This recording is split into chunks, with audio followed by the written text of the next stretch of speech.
नमस्कार दोस्तों, मेरी किताब पर आपका स्वागत है। आज आप सुन रहे हैं मुंशी प्रेमचंद जी द्वारा लिखित कहानी क्रिकेट मैच। 1 जनवरी 1935।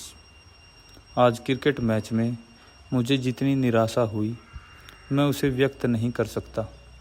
हमारी टीम दुश्मनों से कहीं ज़्यादा मजबूत थी, मगर हमें हार हुई और वे लोग जीत का डंका बजाते हुए ट्रॉफी उड़ा ले गए। क्यों? सिर्फ इसलिए कि हमारे यहाँ नेतृत्व के लिए योग्यता शर्त नहीं। हम नेतृत्व के लिए धन दौलत आवश्यक समझते हैं। हिज हाइनेस कप्तान चुने गए। क्रिकेट बोर्ड का फैसला सबको मानना पड़ा, मगर कितने दिलों में आग लगी। कितने लोगों ने हुक्म में हाकिम समझकर इस फैसले को मंजूर किया। जोश कहाँ, संकल्प कहाँ, खून की आखिरी बूंद गिरा देने का उत्साह कहाँ।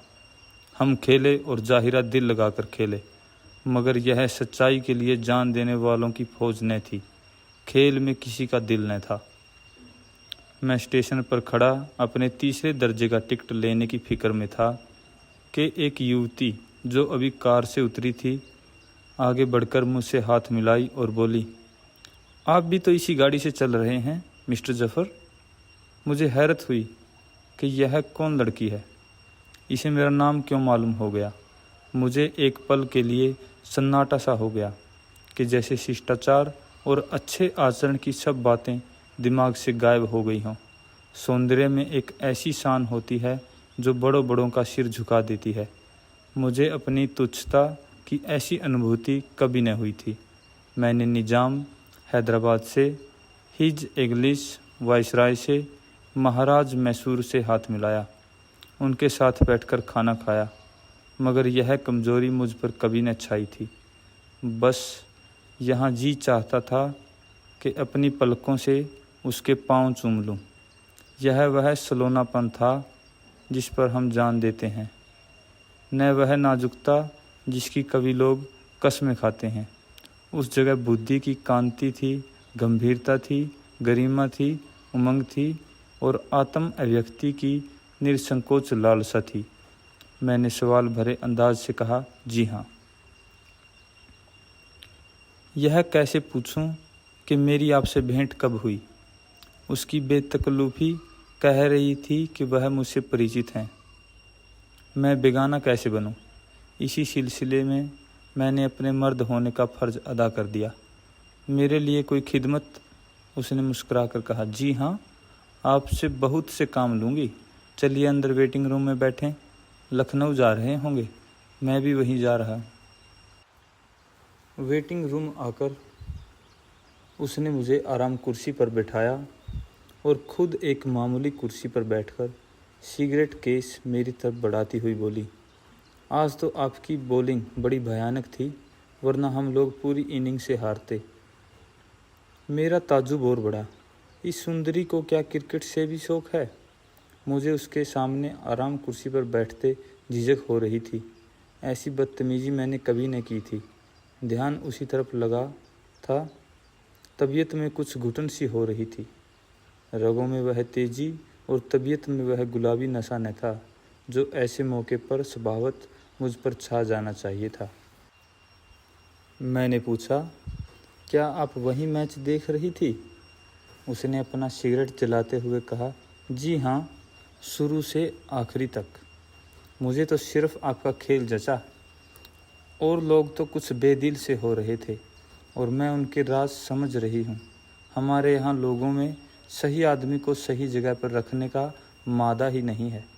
जैसे है राजनीतिक पस्ती ने हमारे सभी गुणों को कुचल डाला हो। जिसके पास धन है उसे हर चीज़ का अधिकार समझ लिया जाता है। वह किसी ज्ञान विज्ञान के साहित्यिक सामाजिक जलसे का सभापति हो सकता है। उसकी योग्यता उसमें हो या न हो। नई इमारतों का उद्घाटन उसके हाथों कराया जाता है। बुनियादें उसके हाथ रखवाई जाती हैं। सांस्कृतिक आंदोलनों का नेतृत्व उसे दिया जाता है। वह कॉन्क्लेव के भाषण पढ़ेगा, लड़कों को इनाम बांटेगा। यह सब हमारी दास मनवर्ती का प्रसाद है। कोई ताज्जुब नहीं कि हम इतने नीच और गिरे हुए हैं। जहाँ हुक्म और अख्तियार का मामला है वहाँ तो खैर मजबूरी है, हमें लोगों के पैर चूमने ही पड़ते हैं, मगर जहाँ हम अपने स्वतंत्र विचार और स्वतंत्र आचरण से काम ले सकते हैं, वहाँ भी हमारी जी हजूरी की आदत हमारा गला नहीं छोड़ती। इस टीम का कप्तान आपको होना चाहिए था, तब देखती दुश्मन क्यों बाजी ले जाता।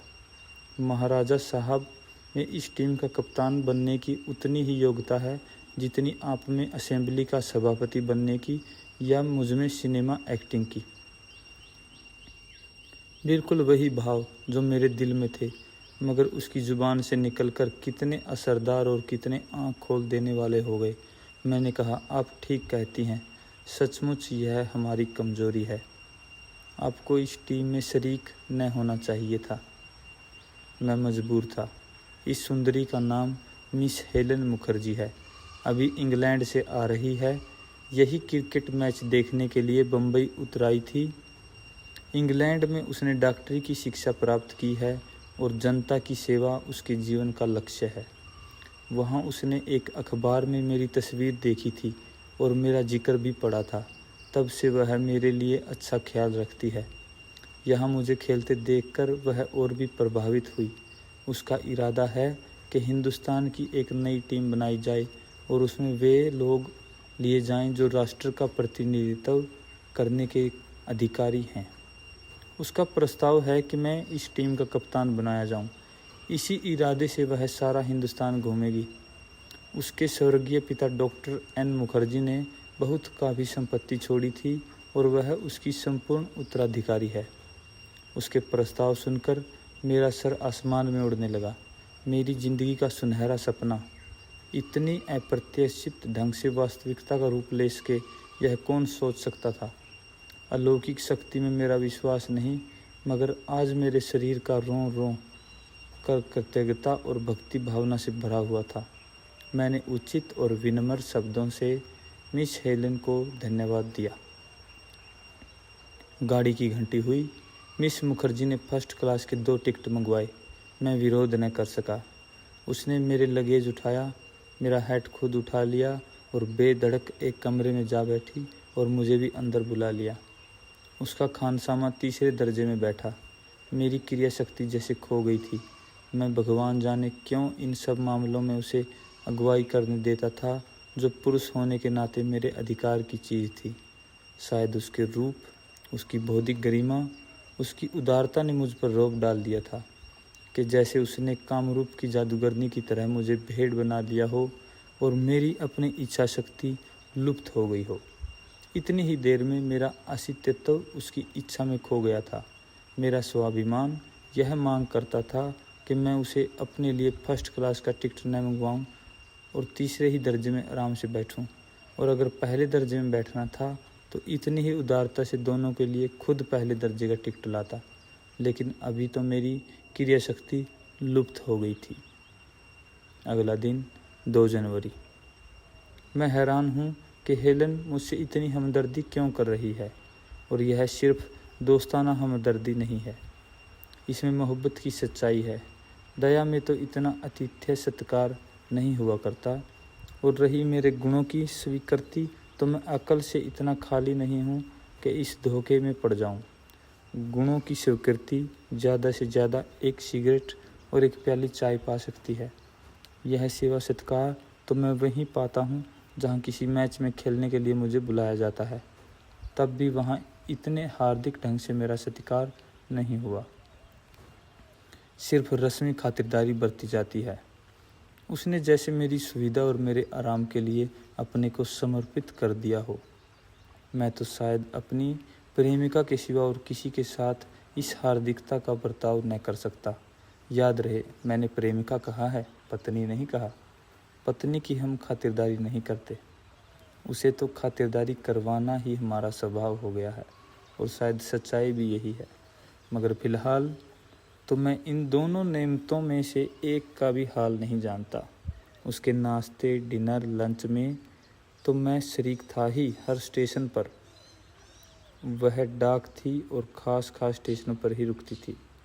मेवे और फल मंगवाती और मुझे आग्रहपूर्वक खिलाती।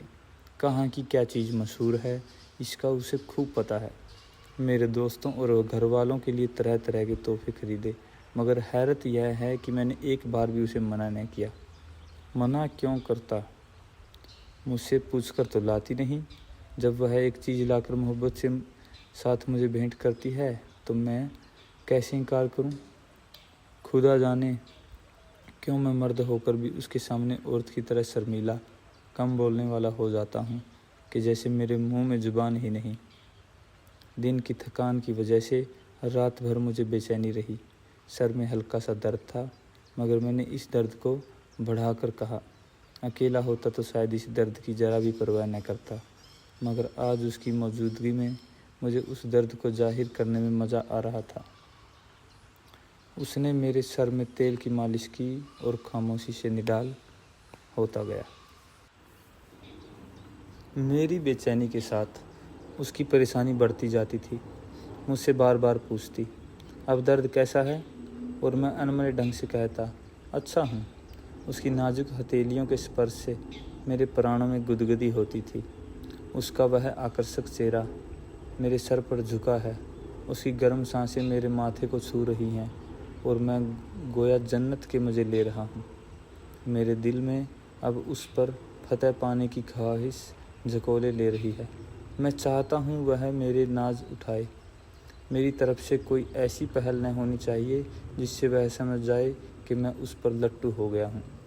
24 घंटे के अंदर मेरी मन स्थिति में कैसे यह क्रांति हो जाती है। मैं कैसे प्रेम के प्रार्थी से प्रेम का पात्र बन जाता हूँ। वह उसी तल्लीनता से मेरे सिर पर हाथ रखे बैठी हुई है। तब मुझे उस पर रहम आ जाता है और मैं भी उस एहसास से वंचित नहीं हूँ। मगर इस मसूकी में आज जो लुफ्त आया उस पर आशिकी निछावर है। मोहब्बत करना गुलामी है, मोहब्बत किया जाना बादशाहत। मैंने दया दिखलाते हुए कहा, आपको मेरी वजह से बड़ी तकलीफ़ हुई। उसने हमदर्दी से कहा, मुझे क्या तकलीफ़ हुई? आप दर्द से बेचैन थे और मैं बैठी थी। काश यह दर्द मुझे हो जाता। मैं 7वें आसमान पर उड़ रहा था। 5 जनवरी। कल शाम को हम लखनऊ पहुंच गए। रास्ते में हेलन से सांस्कृतिक, राजनीतिक और साहित्यिक प्रश्नों पर खूब बातें हुई। ग्रेजुएट तो भगवान की दया से मैं भी हूँ और तब से फुर्सत के वक्त किताबें भी देखता ही रहता हूँ। विद्वानों की संगत में भी बैठा हूँ, लेकिन उसके ज्ञान के विस्तार के आगे कदम कदम पर मुझे अपनी हीनता का बोध होता है। हर एक प्रश्न पर उसकी अपनी राय है और मालूम होता है कि उसने छानबीन के बाद वह राय बनाई है।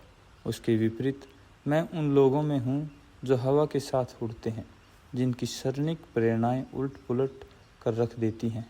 मैं कोशिश करता हूँ कि किसी तरह उस पर अपनी अकल का सिक्का जमा दूँ, मगर उसके दृष्टिकोण मुझे बेजुबान कर देते थे। जब मैंने देखा कि ज्ञान विज्ञान की बातों में मैं उससे न जीत सकूँगा, तो मैंने एबीसीनिया और इटली की लड़ाई का जिक्र छेड़ दिया, जिस पर मैंने अपनी समझ में बहुत कुछ पढ़ा था और इंग्लैंड और फ्रांस ने इटली पर दबाव डाला है। उसकी तारीफ में मैंने अपनी वाक शक्ति खर्च कर दी। उसने एक मुस्कुराहट के साथ कहा, आपका यह ख्याल है कि इंग्लैंड और फ्रांस सिर्फ इंसानियत और कमज़ोर की मदद करने की भावना से प्रभावित हो रहे हैं, तो यह आपकी गलती है। उनकी साम्राज्य लिप्सा यह नहीं बर्दाश्त कर सकती कि दुनिया की कोई दूसरी ताकत फले फूले। मुसोलिनी वही कर रहा है जो इंग्लैंड ने कितनी ही बार किया है और आज भी कर रहा है। यह सारा बहरूपियापन सिर्फ एबीसीनिया में व्यावसायिक सुविधाएं प्राप्त करने के लिए है। इंग्लैंड को अपने व्यापार के लिए बाज़ारों की ज़रूरत है, अपनी बढ़ी हुई आबादी के लिए ज़मीन के टुकड़ों की ज़रूरत है, अपनी शिक्षितों के लिए ऊंचे पदों की ज़रूरत है। तो इटली को क्यों न हो? इटली को जो कुछ रहा है ईमानदारी के साथ ऐलान कर रहा है। उसने कभी दुनिया के सब लोगों के साथ भाईचारे का डंका नहीं पीटा, कभी शांति का राग नहीं अलापा। वह तो साफ कहता है कि संघर्ष ही जीवन का लक्षण है। मनुष्य की उन्नति लड़ाई ही के जरिए होती है। सबकी बराबरी के दृष्टिकोण को वह पागलपन समझता है। वह अपना शुमार भी उन्हीं कौमों में करता है जिन्हें रंगीन आबादियों पर हुकूमत करने का हक है। इसलिए हम उसकी कार्यप्रणाली को समझ सकते हैं। इंग्लैंड ने हमेशा धोखेबाजी से काम लिया है, हमेशा एक राष्ट्र के विभिन्न तत्वों में भेद डालकर या उनके आपसी विरोधों को राजनीति के आधार बनाकर उन्हें अपना पिछलग्गू बनाया है। मैं तो चाहती हूँ कि दुनिया में इटली, जापान और जर्मनी खूब तरक्की करें और इंग्लैंड का आधिपत्य टूटे। तभी दुनिया में असली जनतंत्र और शक्ति पैदा होगी। वर्तमान सभ्यता जब तक मिट न जाएगी, दुनिया में शांति का राज न होगा। कमज़ोर कौमों को जिंदा रहने का कोई हक नहीं। उसी तरह जिस तरह कमज़ोर पौधों को सिर्फ इसलिए नहीं कि उनका अस्तित्व समय उनके लिए कष्ट का कारण है, बल्कि इसलिए कि वही दुनिया के इस झगड़े और रक्तपात के लिए जिम्मेदार हैं। मैं भला क्यों इस बात से सहमत होने लगा? मैंने जवाब तो दिया और उन विचारों को इतने ही ज़ोरदार शब्दों में खंडन भी किया, मगर मैंने देखा कि इस मामले में वह संतुलित बुद्धि से काम नहीं लेना चाहती या नहीं ले सकती। स्टेशन पर उतरते ही मुझे यह फिक्र सवार हुई कि हेलन का अपना मेहमान कैसे बनाऊं। अगर होटल में ठहराऊं तो भगवान जाने अपने दिल में क्या कहूं। अगर अपने घर ले जाऊं तो शर्म आती है। वहाँ ऐसी रुचि संपन्न और अमीरों जैसी स्वभाव वाली युवती के लिए सुविधा की क्या सामग्रियाँ हैं। यह संयोग की बात है कि मैं क्रिकेट अच्छा खेलने लगा और पढ़ना लिखना छोड़ कर उसी का हो रहा और एक स्कूल का मास्टर हूँ। मगर घर की हालत बदस्तूर है। वही पुराना अंधेरा टूटा फूटा मकान, तंग गली, वही पुराने रंग ढंग। अम्मा तो शायद हेलन को घर में कदम ही न रखने दे। और यहाँ तक नौबत ही क्यों आने लगी, हेलन खुद दरवाजे से भागेगी। काश आज अपना मकान होता सजा संवरा, मैं इस काबिल होता कि हेलन की मेहमानदारी कर सकूं। इससे ज़्यादा खुशनसीबी क्या हो सकती थी। लेकिन बेसरो सामनी का बुरा हो। मैं यही सोच रहा था कि हेलन ने कूली से असबाब उठवाया और बाहर आकर एक टैक्सी बुला ली। मेरे लिए इस टैक्सी में बैठ जाने के लिए सिवा दूसरा चारा क्या बाकी था। मुझे यकीन है अगर मैं उसे अपने घर ले जाता तो उस पेशरोसामी के बावजूद वह खुश होती। हेलन रुचि संपन्न है मगर नखरेबाज नहीं। वह हर तरह की आजमाइश और तजुर्बे के लिए तैयार रहती है। हेलन शायद आजमाइशों को और नागवार तजुर्बों को बुलाती है, मगर मुझमें न यह कल्पना और न वह साहस। उसने ज़रा गौर से मेरा चेहरा देखा तो उसे मालूम हो जाता कि उस पर कितनी शर्मिंदगी और कितनी बेचारगी झलक रही थी। मगर शिष्टाचार का निर्वाह तो ज़रूरी था। मैंने आपत्ति की। मैं तो आपको अपना मेहमान बनाना चाहता था। वह उल्टा बोली, इसलिए कि आप मेरे काबू से बाहर न हो जाएं। मेरे लिए इससे ज़्यादा खुशी की बात क्या होगी कि आपके आतिथ्य सत्कार का आनंद उठाऊं। लेकिन प्रेम ईर्ष्यालु होता है, यह आपको मालूम है। वहाँ आपके इष्ट मित्र आपके व्यक्त का बड़ा हिस्सा लेंगे। आपको मुझसे बात करने का वक्त ही नहीं मिलेगा। मर्द आमतौर पर कितने बेमुरब्बत और जल्द भूल जाने वाले होते हैं, इसका मुझे अनुभव हो चुका है। मैं तुम्हें एक क्षण के लिए भी अलग नहीं छोड़ सकती। मुझे तुम्हें सामने देखकर तुम मुझे भूलना भी चाहो तो नहीं भूल सकते। मुझे अपनी इस खुशनसीबी पर हैरत ही नहीं हो रही थी, बल्कि ऐसा लगता था कि जैसे सपना देख रहा हूँ। जिस सुंदरी की एक नज़र पर मैं अपने को कुर्बान कर देता, वह इस तरह मुझसे मोहब्बत का इजहार करे। मेरा तो जी चाहता था कि उसी बात पर उसके कदमों को पकड़कर सीने से लगा लूं और आंसुओं से तर कर दूं। होटल में पहुँचे। मेरा कमरा अलग था। खाना हमने साथ खाया और थोड़ी देर तक वहीं हरी हरी घास पर टहलते रहे। खिलाड़ियों को कैसे चुना जाए, यही सवाल था। मेरा जी तो चाहता था कि सारी रात उसके साथ टहलता रहूं, लेकिन उसने कहा, आप अब आराम करें, सुबह बहुत काम है। मैं अपने कमरे में जाकर लेट गया, मगर सारी रात नींद नहीं आई। हेलन का मन अभी तक मेरी आंखों में छिपा हुआ था। हर क्षण वह मेरे लिए पहेली होती जा रही थी। 12 जनवरी। आज दिन भर लखनऊ के क्रिकेटरों का जमावड़ा रहा। हेलन दीपक थी और पतंगे उसके गिर्द मंडरा रहे थे। यहाँ से मेरे अलावा 2 लोगों का खेल हेलन को बहुत पसंद आया, बजेंद्र और सादिक। हेलन उन्हें ऑल इंडिया टीम में रखना चाहती थी। इसमें कोई शक नहीं कि दोनों इस फन के उस्ताद हैं, लेकिन उन्होंने जिस तरह शुरुआत की है उससे तो यही मालूम होता है कि वे क्रिकेट खेलने नहीं, अपनी किस्मत की बाजी खेलने आए हैं। हेलन किस मिजाज की औरत है यह समझना मुश्किल है। ब्रजेंद्र मुझसे ज़्यादा सुंदर है, यह मैं भी स्वीकार करता हूँ। रहन सहन से पूरा साहब है, लेकिन पक्का सोहरदा लोफर। मैं नहीं चाहता कि हेलन उससे किसी तरह का संबंध रखे। अदब तो उसे छू नहीं गया। बदजबां, पहले सिरे का, बेहुदा गंदे मजाक, बातचीत का ढंग नहीं और मौके महल की समझ नहीं।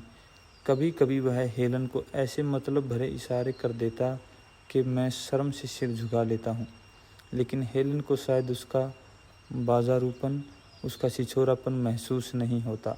नहीं, वह शायद उसके गंदे इशारों को मज़ा समझ लेती है। मैंने कभी उसके माथे पर शिकन नहीं देखी। यह मैं नहीं कहता कि हंसमुखपन बुरी चीज़ है, न जिंदा दिली का मैं दुश्मन हूँ, लेकिन एक लेडी के साथ अदब और कायदे का लहजा रखना ही चाहिए। सादिक एक प्रतिष्ठित कुल का दीपक है, बहुत ही शुद्धाचरण, यहाँ तक कि उसे ठंडे स्वभाव का भी कह सकते हैं। बहुत घमंडी, देखने में चिड़चिड़ा, लेकिन अब वह भी शहीदों में दाखिल हो गया है। कल आप हेलन को अपने शेर सुनाते रहे और वह खुश होती रही। मुझे तो उन शेरों में कुछ मज़ा न आया। इससे पहले मैं इन्हें कभी शायरी करते नहीं देखा। यह मस्ती कहाँ से फट पड़ी है। रूप में जादू की ताकत है, और क्या कहूँ, इतना भी न सूझा कि उसे शेर ही सुनाता है तो हसरत या जिगर या जोश के कलाम से 2-4 शेर याद कर लेता। हेलन का कलाम पर थोड़ा ही बैठी है। आपको शेर कहने की क्या ज़रूरत, मगर यही बात उनसे कह दूं तो बिगड़ जाएंगे, समझेंगे मुझे जलन हो रही है। मुझे क्यों जलन होने लगी? हेलन की पूजा करने वालों में एक मैं ही हूँ। हाँ, इतना ज़रूर चाहता हूँ कि वह अच्छे बुरे की पहचान कर सके। हर आदमी की बेतकल्लुफ़ी मुझे पसंद नहीं, मगर हेलन की नज़रों में सब बराबर हैं। वह बारी बारी से सबसे अलग हो जाती है और सबसे प्रेम करती है। किसकी और ज़्यादा झुकी है यह फैसला करना मुश्किल है। सादिक की धन संपत्ति से वह जरा भी प्रभावित नहीं जान पड़ती। कल शाम हम लोग सिनेमा देखने गए थे। सादिक ने आज असाधारण उदारता दिखाई। जेब से वह रुपया निकाल कर सबके लिए टिकट लेने चला गया। मियाँ सादिक, जो इस अमीरी के बावजूद तंग दिल आदमी है, मैं तो कंजूस कहूँगा। हेलन ने उसकी उदारता को जगा दिया, मगर हेलन ने उन्हें रोक दिया और खुद अंदर जाकर सबके लिए टिकट लाई। और यूँ भी वह इतनी बेदर्दी से रुपया खर्च करती है कि मियाँ सादिक के छक्के छूट जाते हैं। जब उनका हाथ जेब में जाता है, हेलन के रुपए काउंटर पर जा पहुँचते हैं। कुछ भी हो, मैं तो हेलन के स्वभाव ज्ञान पर जान देता हूँ। ऐसा मालूम होता है कि वह हमारी फरमाइशों की इंतज़ार करती है और उनका पूरा करने में उसे खास मज़ा आता है। सादिक साहब को उसने अलब अर्पण कर दिया, जो यूरोप के दुर्लभ चित्रों की अनुकृतियों का संग्रह है और जो उनके यूरोप की तमाम चित्रशालाओं में जाकर खुद इकट्ठा किया है। उसकी आंखें कितनी सौंदर्य प्रेमी हैं। ब्रजेंद्र जब शाम को अपना नया सूट पहन कर आया, जो उसने अभी सिलाया है, तो हेलन ने मुस्कुराकर कहा, देखो कहीं नज़र न लग जाए तुम्हें, आज तो तुम दूसरे यूसुफ बने हुए हो। ब्रजेंद्र बाग बाग हो गया। मैंने जब लय के साथ अपनी ताज़ा गज़ल सुनाई तो वह एक एक शेर पर उछल उछल पड़ी। अद्भुत काव्यगत है। मुझे अपनी कविता रचना पर इतनी खुशी कभी न हुई थी, मगर तारीफ़ जब सबका बुलावा हो जाए तो उसकी क्या कीमत। मियाँ सादिक को कभी अपनी सुंदरता का दावा नहीं हुआ। भीतरी सौंदर्य से आप जितने मालामाल हैं, बाहरी सौंदर्य में उतने ही कंगाल। मगर आज शराब के दौर में जैसे ही उनकी आंखों में सुर्खी आई, हेलन ने प्रेम से पगे हुए स्वर में कहा, भाई तुम्हारी ये आंखें तो जिगर के पार हो जाती हैं। और सादिक साहब उस वक्त उसके पैरों पर गिरते गिरते रुक गए। लज्जा बाधक हुई। उनकी आंखों की ऐसी तारीफ शायद ही किसी ने की हो। मुझे कभी अपने रूप रंग चाल ढाल की तारीफ सुनने का अनुभव नहीं हुआ कि मैं खूबसूरत हूँ। यह हजारों जनता के हेलन का यह सब सत्कार कोई मतलब नहीं रखता। लेकिन अब मुझे भी यह बेचैनी होने लगी कि देखो मुझ पर क्या इनायत होती है। कोई बात न थी मगर मैं बेचैन रहा। जब मैं शाम को यूनिवर्सिटी ग्राउंड से खेल की प्रैक्टिस करके आ रहा था तो मेरे से ये बिखरे हुए बाल कुछ और ज़्यादा बिख गए थे। उसने आसक्त नेत्रों से देखकर फौरन कहा, तुम्हारी इन बिखरी हुई जुल्फ़ों पर निसार होने को जी चाहता है। मैं निहाल हो गया। दिल में क्या क्या तूफान उठे कह नहीं सकता, मगर खुदा जाने क्यों हम तीनों में से एक भी उसकी अदाया रूप की प्रशंसा शब्दों में नहीं कर पाता। हमें लगता कि हमें ठीक शब्द नहीं मिलते। जो कुछ हम कह सकते हैं उससे कहीं ज़्यादा प्रभावित हैं। कुछ कहने की हिम्मत ही नहीं होती। 1 फरवरी हम दिल्ली आ गए। इस बीच मुरादाबाद, नैनीताल, देहरादून वगैरह जगहों के दौरे किए मगर कहीं भी कोई खिलाड़ी नहीं मिला। अलीगढ़ और दिल्ली से कई अच्छे खिलाड़ियों के मिलने की उम्मीद है, इसलिए हम लोग वहाँ कई दिन रुकेंगे। 11 पूरी होती ही हम लोग मुंबई आ जाएंगे और वहाँ 1 महीने प्रैक्टिस करेंगे। मार्च में ऑस्ट्रेलियन टीम यहाँ से रवाना होगी। तब तक वह हिंदुस्तान में सारे पहले से निश्चित मैच खेल चुकी होगी। हम उससे आखिरी मैच खेलेंगे और खुदा न चाहा तो हिंदुस्तान की सारी शिकस्तों का बदला चुका देंगे। सादिक और विजेंद्र भी हमारे साथ घूमते रहे। मैं तो नहीं चाहता था कि ये लोग आएं, मगर हेलन को शायद प्रेमियों के जमघट में मज़ा आता है। हम सब एक ही होटल में हैं और सब हेलन के मेहमान हैं। स्टेशन पर पहुँचे तो सैकड़ों आदमी हमारा स्वागत करने के लिए मौजूद थे। कई औरतें भी थीं, लेकिन हेलन को न मालूम क्यों औरतों से आपत्ति है। उनकी संगत से भागती है, खासकर सुंदर औरतों की छाया से भी दूर रहती है। हालांकि उसे किसी सुंदरी से जलने का कोई कारण नहीं है, यह मानते हुए भी कि हुस्न उस पर ख़त्म नहीं हुआ। उसमें आकर्षण के ऐसे तत्व मौजूद हैं कि कोई परी भी उसके मुकाबले में नहीं खड़ी हो सकती। नक शिक ही तो सब कुछ नहीं, रुचि का सौंदर्य, बातचीत का सौंदर्य, अदाओं का सौंदर्य भी तो कोई चीज़ है। प्रेम उसके दिल में है या नहीं खुदा जाने, लेकिन प्रेम के प्रदर्शन में वह बेजोड़ है। दिलजुई और नाज नरदारी के फन में हम जैसे दिलदारों को भी उससे शर्मिंदा होना पड़ता है। शाम को हम लोग नई दिल्ली की सैर को गए। दिलकश जगह है, खुली हुई सड़कें, ज़मीन के खूबसूरत टुकड़े, सुहानी रुखसी। उसके बनाने में सरकार ने बहुत रुपया खर्च किया है और बेज़रूरत। यह रकम रियाया की भलाई पर खर्च की जा सकती थी, मगर इसको क्या कीजिए कि जनसाधारण इसके निर्माण से जितने प्रभावित हैं उतने अपनी भलाई की किसी योजना से नहीं होते। आप 10-5 मदरसे ज़्यादा खोल देते या सड़कों से मरम्मत में या खेती की जांच पड़ताल में यह रुपया खर्च कर देते, लेकिन जनता को शान शौकत, धन वैभव से आज भी उतना प्रेम है जितना आपके रचनात्मक कामों से नहीं। बादशाह की जो कल्पना उसके रोम रोम में घुल गई है वह सदियों तक नहीं मिटेगी। बादशाह के लिए शान शौकत ज़रूरी है, पानी की तरह रुपया बहाना आवश्यक है। किफ़ायतसार या कंजूस बादशाह चाहे वह एक एक पैसा प्रजा की भलाई के लिए खर्च करे, इतना लोकप्रिय नहीं हो सकता। अंग्रेज़ मनोविज्ञान के पंडित हैं।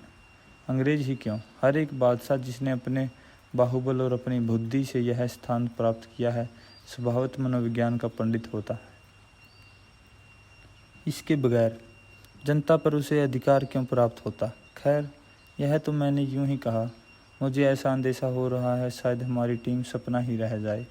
अभी से हम लोगों में अनबन होने लगी। विजेंद्र कदम कदम पर मेरा विरोध करता है। मैं आम कहूँ तो वह अदबदार कर इमली कहेगा और हेलन को उससे प्रेम है। जिंदगी के कैसे कैसे मीठे सपने देखने लगा था, मगर विजेंद्र कृतघ्न स्वार्थी विजेंद्र मेरी ज़िंदगी तबाह कर देता है। हम दोनों हेलन के प्रिय पात्र नहीं रह सकते, यह तय बात है। एक को मैदान से हटना पड़ेगा। 7 फरवरी। शुक्र है दिल्ली में हमारा पर्यटन सफल हुआ। हमारी टीम में 3 नए खिलाड़ी जुड़े, जफर, मेहरा और अर्जुन सिंह। आज उनके कमाल देखकर ऑस्ट्रेलियन क्रिकेटरों की धाक मेरे दिल से हट गई। तीनों गेंद फेंकते हैं। जफर अचूक गेंद फेंकता है, मेहरा सब्र की आजमाइश करता है और अर्जुना बहुत चालाक है। तीनों दृढ़ स्वभाव के लोग हैं, निगाह के सच्चे अकथ। अगर कोई इंसाफ से पूछे तो मैं कहूँगा कि अर्जुन मुझसे बेहतर खेलता है। वह 2 बार इंग्लैंड जा चुका है, अंग्रेजी रहन सहन से परिचित है और मिजाज पहचानने वाला भी अव्वल दर्जे का है। सभ्यता और आचार का पुतला। विजेंद्र का रंग फीका पड़ गया। अब अर्जुन पर खास कृपया दृष्टि है और अर्जुन पर फतेह पाना मेरे लिए आसान नहीं है। मुझे तो डर है वह कहीं मेरी राह का रोड़ा न बन जाए। 25 फरवरी। हमारी टीम पूरी हो गई। 2 प्लेयर हमें अलीगढ़ से मिले, 3 लाहौर से और 1 अजमेर से, और कल हम मुंबई आ गए। हमने अजमेर, लाहौर और दिल्ली में वहाँ की टीमों से मैच किए और उन पर बड़ी शानदार फतह पाई। आज बम्बई की हिंदू टीम से हमारा मुकाबला है और मुझे यकीन है कि मैदान हमारे हाथ रहेगा। अर्जुन हमारी टीम का सबसे अच्छा खिलाड़ी है और हेलन उसकी इतनी खासदारी करती है, लेकिन मुझे जलन नहीं होती। इतनी खासिदारी तो मेहमान की ही की जा सकती है, मेहमान से क्या डर। मज़े की बात यह है कि हर व्यक्ति अपने को हेलन का कृपया पात्र समझता है और उससे अपने नाज उठवाता है। अगर किसी के सिर में दर्द है तो हेलन का फ़र्ज है कि उसकी मिजाज पुरसी करे, उसके सर में चंदन तक घिसकर लगा दे, मगर उसके साथ ही उसका रोब हर एक के दिल पर इतना छाया हुआ है कि उसके किसी काम की कोई आलोचना करने का साहस नहीं कर सकता। सब के सब उसकी मर्जी के गुलाम हैं। वह अगर सबके नाज उठाती है तो हुकूमत भी हर एक पर करती है। सामियाने में एक से एक सुंदर औरतों का जमघट है, मगर हेलन के कैदियों की मजाल नहीं कि किसी की तरफ देखकर मुस्कुरा इसके। हर एक के दिल पर ऐसा डर छाया रहता है कि जैसे वह हर जगह पर मौजूद है। अर्जुन ने एक मिस पर यूं ही कुछ नज़र डाली थी। हेलन ने ऐसी प्रलय की आंखों से उसे देखा कि सरदार साहब का रंग उड़ गया। हर एक समझता है कि वह उसकी तकदीर की मालिक है और उसे अपनी तरफ से नाराज़ करके वह शायद जिंदा न रह सकेगा। औरों की तो मैं क्या कहूँ, मैंने ही गोया अपने को उसके हाथों बेच दिया है। मुझे तो अब ऐसा लगता है कि मुझे कोई ऐसी चीज़ ख़त्म हो गई है जो पहले मेरे दिल में डाह की आग से जला दिया करती थी। हेलन अब किसी से बोले, किसी से प्रेम की बात करे, मुझे गुस्सा नहीं आता। दिल पर चोट लगती ज़रूर है, मगर उसका इजहार अकेले में आंसू बहाकर करने को जी चाहता है। वह स्वाभिमान कहाँ गायब हुआ नहीं कह सकता। अभी उसकी नाराज़गी से दिल के टुकड़े हो गए थे कि एकाएक उसकी एक उचटी हुई सी निगाह ने या एक मुस्कुराहट ने गुदगुदी पैदा कर दी। मालूम नहीं उसमें वह कौन सी ताकत है जो इतने हौसलामंद नौजवानों दिलों पर हुकूमत कर रही है। उसे बहादुरी कहूँ, चालाकी और फुर्ती कहूँ, हम सब जैसे उसके हाथों की कठपुतलियाँ हैं। हम में अपनी कोई शिकस्त, कोई हस्ती नहीं। उसने अपने सौंदर्य से, अपनी बुद्धि से, अपने धन से और सबसे ज़्यादा सबको समेट सकने की अपनी ताकत से हमारे दिलों पर आधिपत्य जमा लिया है। 1 मार्च। कल ऑस्ट्रेलियन टीम से हमारा मैच ख़त्म हुआ। 50,000 से कम तमाशियों की भीड़ नहीं थी। हमने पूरी इनिंग से उनको हराया और देवताओं की तरह पूजे गए। हम में से हर एक ने दिलो जान से काम किया और सभी यकसां तौर पर फूल हुए थे। मैच ख़त्म होते ही शहर वालों की तरफ से हमें एक शानदार पार्टी दी गई। ऐसी पार्टी तो शायद वायसराय के सम्मान में भी नहीं दी जाती होगी। मैं तो तारीफ़ों और बधाइयों के बोझ से दब गया। मैंने मात्र 44 रनों में 5 खिलाड़ियों का सफाया कर दिया था। मुझे खुद पर अपने भयानक गेंद फेंकने पर अचरज हो रहा था। जरूर कोई अलौकिक शक्ति हमारा साथ दे रही थी। इस भीड़ में बम्बई का सौंदर्य अपनी पूरी शान और रंगीनी के साथ चमक रहा था और मुझे दावा है कि सुंदरता की दृष्टि से यह शहर जितना भाग्यशाली है, दुनिया का कोई दूसरा शहर शायद ही हो। मगर हेलन उस भीड़ में भी सबकी दृष्टियों का केंद्र बनी हुई थी। यह जालिम महज हसीन नहीं है, मीठी बोलती भी है और उसकी अदाएं भी मीठी हैं। सारे नौजवान परवाने की तरह उस पर मंडरा रहे थे। एक से एक खूबसूरत मनचले और हेलन उनकी भावनाओं से खेल रही थी, उसी तरह जैसे वह हम लोगों की भावनाओं से खेल करती थी। महाराजा परवर जैसा सुंदर जवान भी आज तक नहीं देखा। सूरज से रोब टपकाता है। उनके प्रेम ने कितनी सुंदरियों का दुख दिया है कौन जाने। मर्दाना दिलकशी का जादू सा बिखेरता चलता है। हेलन उनसे भी वैसी ही आज़ाद बेतकल्लुफ़ी से मिली जैसे दूसरे हजारों नौजवानों से।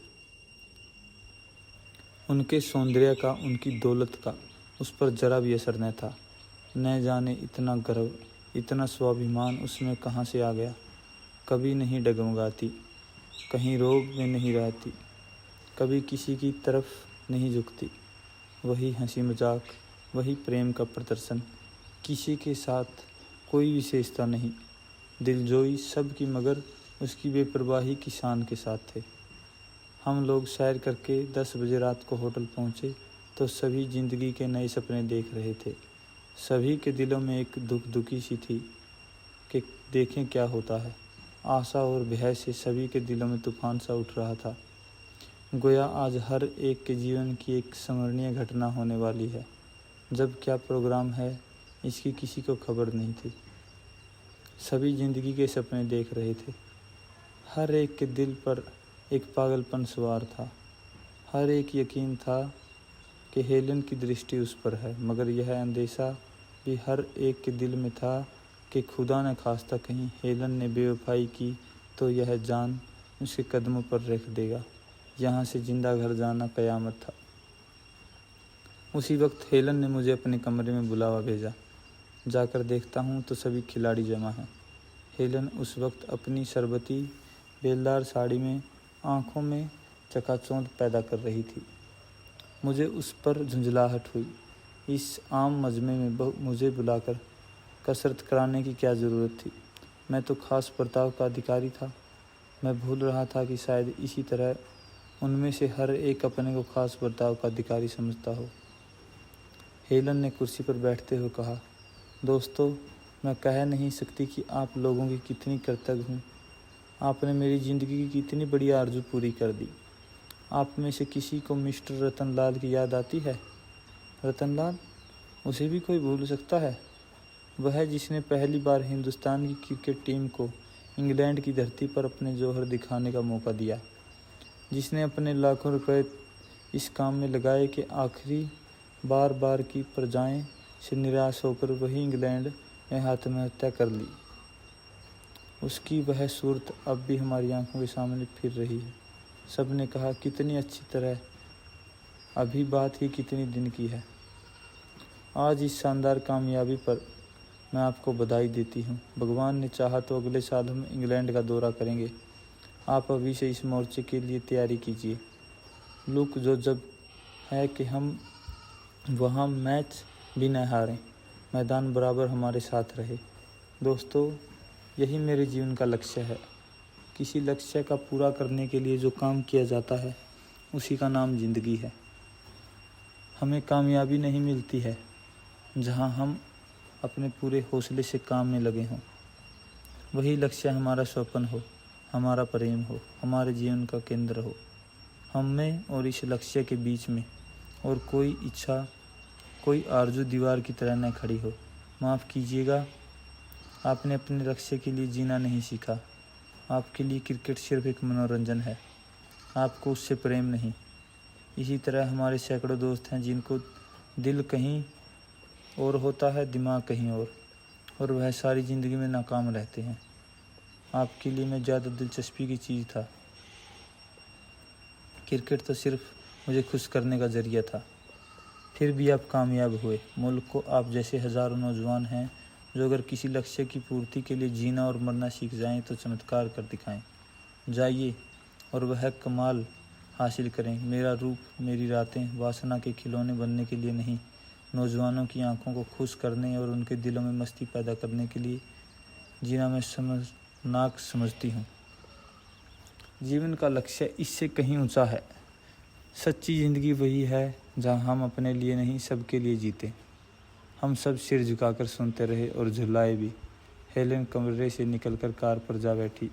उसने अपनी रवानगी का इंतज़ाम पहले ही कर लिया था, इसके पहले कि हमारा होश हवास सही हो और हम परिस्थिति समझें वह जा चुकी थी।